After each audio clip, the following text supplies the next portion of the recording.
artinya mereka menginginkan Pak Jokowi harus mati. Gantungkan Pak Jokowi di Monas itu otomatis Itu kan ada ucapan kayak gitu, Bang? sampai kapanpun Pak Jokowi adalah musuh bagi mereka. Selagi Pak Jokowi masih ada, tetaplah mereka akan ganggu Pak Jokowi. Itu sudah rencana. Emangnya mereka datang di sekolahnya Mas Gibran itu sudah ketemu kepala sekolahnya? Kalau di sini kepala sekolah sudah ketemu belum? Sudah ketemu gurunya? Kan ketemu sesama relawan juga, sama pendukung mereka. Katanya sih ketemu. Ya kata mereka kan nggak bisa dipercaya, mereka cuma videoin di depan aja.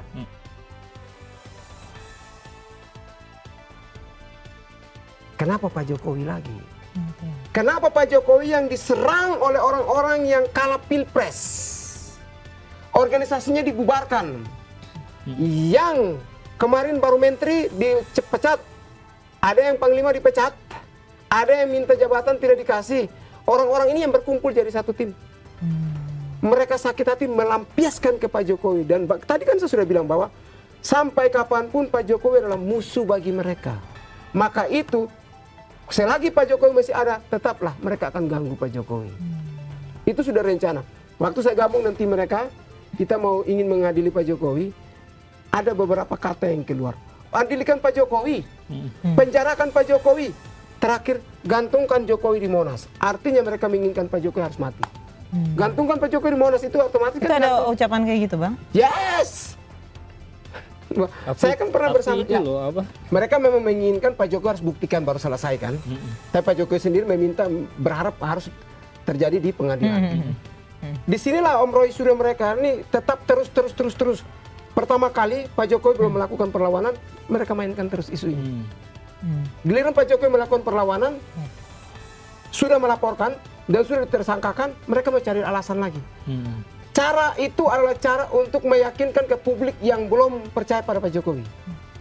Ini hanya untuk bagaimana memframing. Emangnya mereka datang di sekolahnya Mas Gibran itu sudah ketemu kepala sekolahnya? Kalau di sini kepala sekolah sudah ketemu belum? Sudah ketemu gurunya? Kan ketemu sesama relawan juga, sama pendukung mereka. Katanya sih ketemu. Ya kata mereka kan nggak bisa dipercaya, mereka cuma videoin di depan aja. Kalau kami datang berarti kita tunggu mana pimpinan tertinggi. Kenapa mereka ketemu pimpinan tertinggi itu malah bertemu dengan sesama tim mereka lalu klarifikasi profesor, dokter. Ya kita tahu rekam jejak orang-orang itu. Jadi kenapa mereka tidak berhenti dan mereka datangi? Itulah strategi dan cara mereka agar menarik publik, simpatisan publik percaya kepada mereka dan mereka tetap hajar Pak Jokowi. Sehingga itu bisa menggugurkan di Polda Metro Jaya.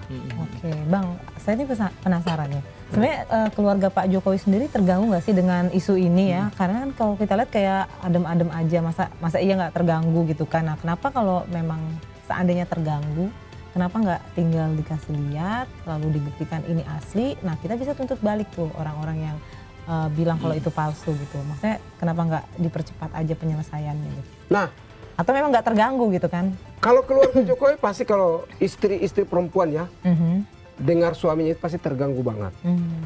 Tapi kan kita negara hukum. Mari kita buktikan di ranah hukum. Jadi dari pihak keluarga juga menyerahkan ke hukum? Sudah serahkan ke hukum. Apalagi yang dikhawatirkan oleh Roy Suryo mereka. Sementara ijazah ini kan sudah ada di Barreskrim juga kan? Di Polda untuk diteliti kan? Untuk dijadikan sebagai barang bukti. Masa itu saja lembaga negara kita tidak percaya. Kita tidak percaya Polri, terus kita mau percaya siapa? Otomatis tidak hanya barang bukti, juga 130 ya. Tidak salah 130 saksi. 130 saksi dalam hukum 2 saja kita sudah bisa percaya. Ini 130 loh.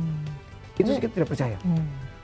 Tapi kalau kita lihat ya, ini kan para tersangka kayak Roy Suryo, Dr. Tifa dan lain-lain ini masih bebas, Bang. Apakah memang belum cukup bukti untuk menahan atau gimana nih, Bang? Artinya mereka masih bisa tampil, masih bisa ngomong sana sini gitu. Apakah memang sulit untuk membuktikan, untuk melawan bukti-bukti dari mereka? Mengingat Roy Suryo juga pakar IT yang dulu juga membuat undang-undangnya katanya. Pembuktian tidak di Polda, tapi di pengadilan.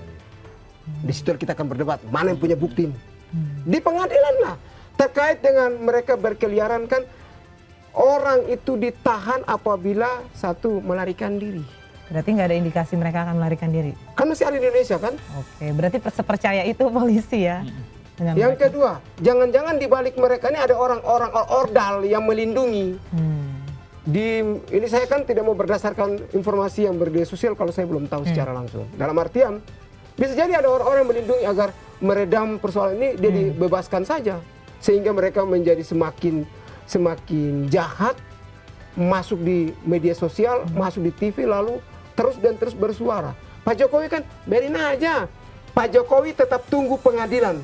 Kuncinya di pengadilan. Mereka mau berkoar-koar ketika persoalan ini sudah masuk di Polda Metro Jaya. Di penyidikan penyidik sudah masuk. Sudah mau entar lagi di P21 di Jaksa. Mereka terserah. Jalan aja Roy Surya, saya tidak apa-apa. Anda punya hak untuk mencari, tapi ingat, tunggu di pengadilan.